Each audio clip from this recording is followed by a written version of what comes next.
Good morning, it's Friday, and you're watching World Watch News in 3.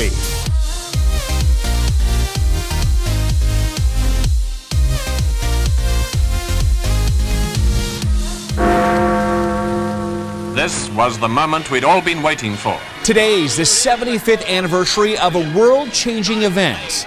1945, British Prime Minister Winston Churchill with the announcement. Hostilities will end officially at 1 minute after midnight tonight, Tuesday, the 8th of May. The German war is therefore at an end. We may allow ourselves a brief period of rejoicing. Today is Victory in Europe Day. And with the Nazi surrender, government ministers and the royal family were off to St. Margaret's Church. King George VI would broadcast to the nation that in the hour of danger, we humbly committed our course into the hand of God. And 3/4 of a century later, war looks a lot different. A short while ago, they too were average American boys. And finding young men and women to prepare for it looks a lot different too. The new U.S. Space Force launched a recruiting drive this week. Maybe you were put here to be the answer. Maybe your purpose on this planet isn't on this planet. The military says it's received an avalanche of applicants. 4 developments to report on coronavirus this morning. First, a test to determine whether you've had the disease and you're now immune from it. The Swiss company Quotient has approval to roll out a test in Europe. It looks for antibodies in the blood that our immune system produces to fight that virus.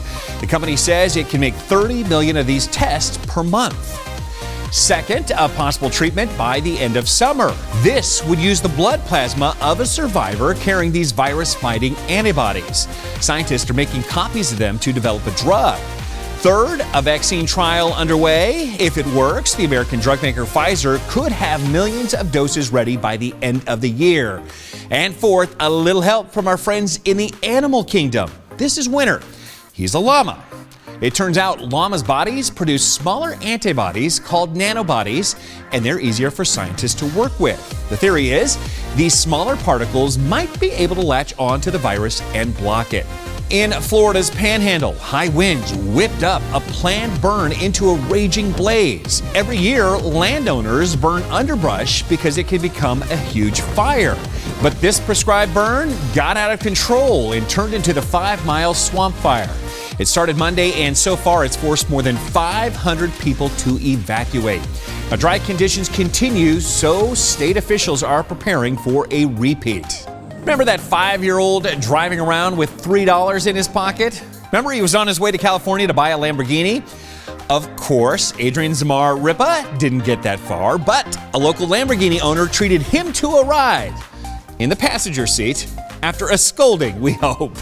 And a youngster might be pleased to learn after a long coronavirus shutdown, the builder of his dream car has started making them again. Before I go, 2 things on Supreme Court Justice Ruth Bader Ginsburg. First, you should know she's been released from the hospital. She's doing just fine. And second, a little error in my math. Yesterday I told you she's been on the Supreme Court for 17 years. Wrong. She joined back in 1993. And let's see if we do the math. 2020 minus 1993, that would be 27 years. So there you have it. Have a great day, everybody. I'm the Big Bash. We'll see you tomorrow.